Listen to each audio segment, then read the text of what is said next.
Hey, we're gonna do a little upper body workout with your band. So you're gonna take your band, again, yellow and red are the lighter bands, green and blue are the medium to heavier bands. From lightest to heaviest, it's yellow, red, green, blue. And so you want to, whatever band you're with, generally the rule is, let's say this was too light for me, I want to grab closer together because it's going to be harder that way.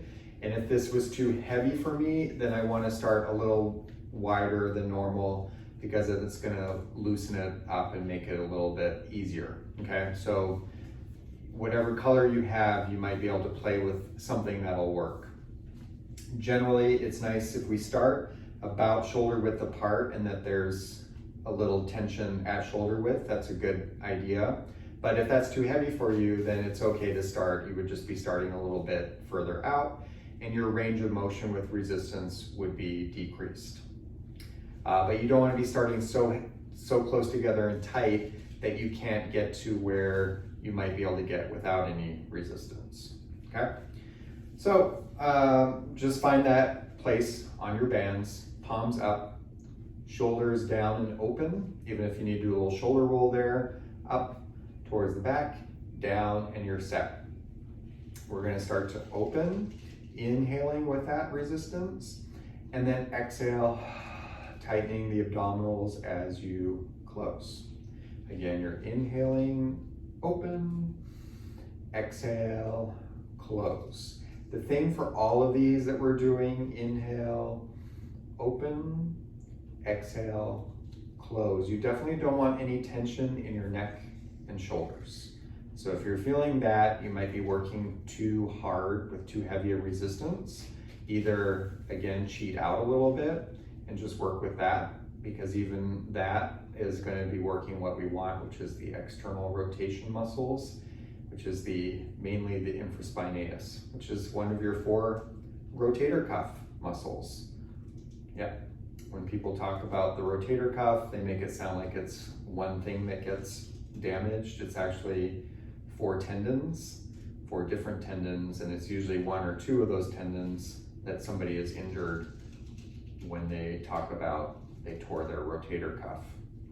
This is specifically working our infraspinatus tendon. Okay, so we're externally rotating and coming back in. You don't want to see any arching in your low to mid back and sticking the butt out to try to get the range of motion. If you need to, you can do this up against a wall with your feet slightly away from the wall, but your butt and your head firmly into the wall, and make sure that your lower ribs are also touching the wall. So it's like the back of your head, your lower ribs, and your sacrum. There might be a little bit of space in the low back, and that's okay. You just don't want to exaggerate it. So mostly your sacrum is against the wall. A very, very small, subtle, maybe fingers could fit in that space between your lordosis there, but it shouldn't be like your whole hand can fit through there. Okay, main thing is lower ribs, sacrum, head, and you should be good to go if you just want to make sure that you're not doing anything weird with your pelvis and back. So you're inhaling. I hope you kept doing that all through my talking.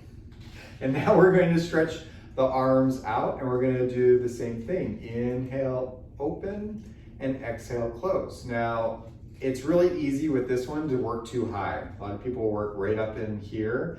And, you know, if you really have advanced control of your shoulder girdle, that might be okay. But generally, you're fine doing it down here. I'm aiming towards my xiphoid process, which, for all you trivia buffs, is the little bony protrusion at the bottom of your sternum. So there's like where your sternum bone is, right at the very edge is a little bony protrusion. That's the xiphoid process, and then it gets into soft tissue.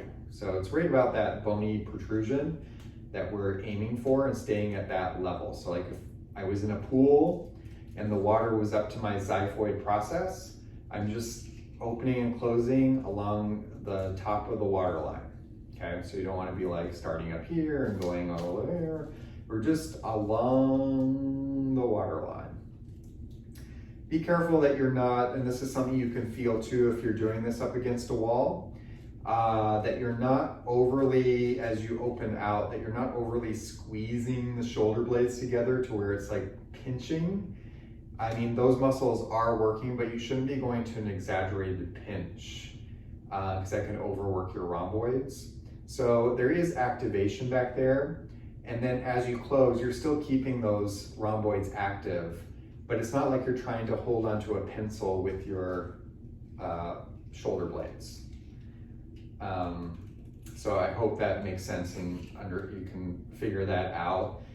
You know, it's just you don't need to be squeezing so hard back there because it creates different strains in the body, but there is activation in those back muscles between the shoulder blades. It's just not, the bone shouldn't be your shoulder blades are like two flat blades. They shouldn't be like pinching into each other behind you, is what I'm trying to say, but they are active.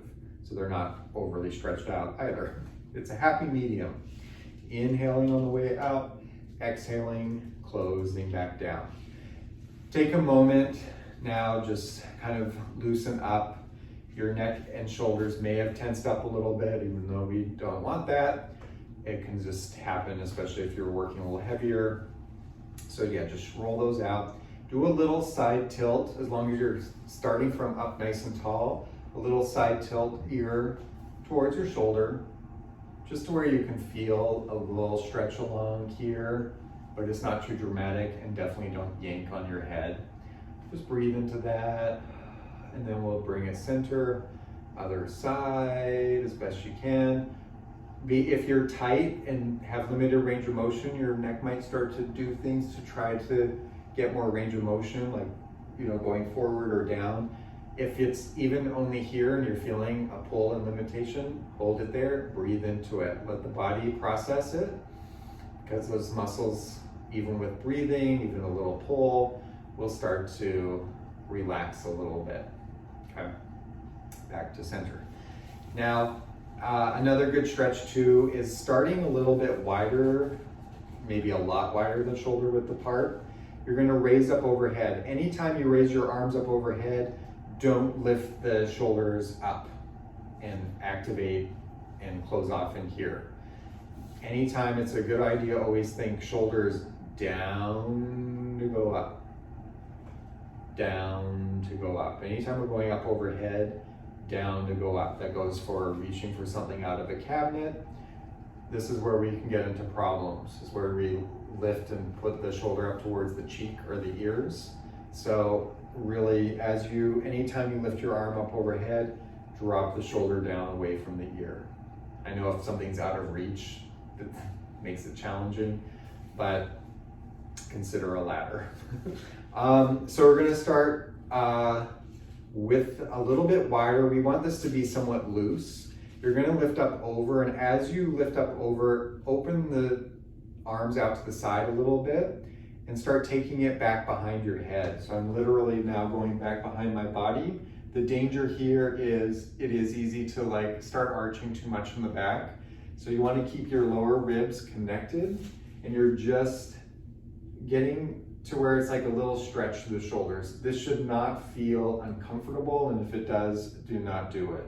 It should feel good, and it should feel like your muscles are getting a stretch, like it's a yawning sensation. But sometimes if you're too tight, and then it feels like your shoulders have to do this like you're putting on a straitjacket, don't do that. Only be at a nice loose. It's guiding you through a stretch. It should feel yummy. It shouldn't feel awkward, uncomfortable. There shouldn't be like pop, pop, pop, pop, pop, pop, pop, pop, like you're some broken robot. It should feel nice and smooth and easy in there. And definitely no neck and shoulder tension. This is supposed to be good for you, not bad, okay? So when starting this, start wide and loose.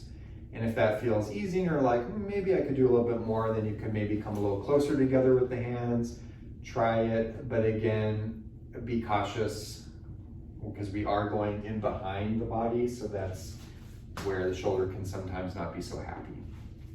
So that's a good little movement that we started there, we did there, and then we did a little stretch.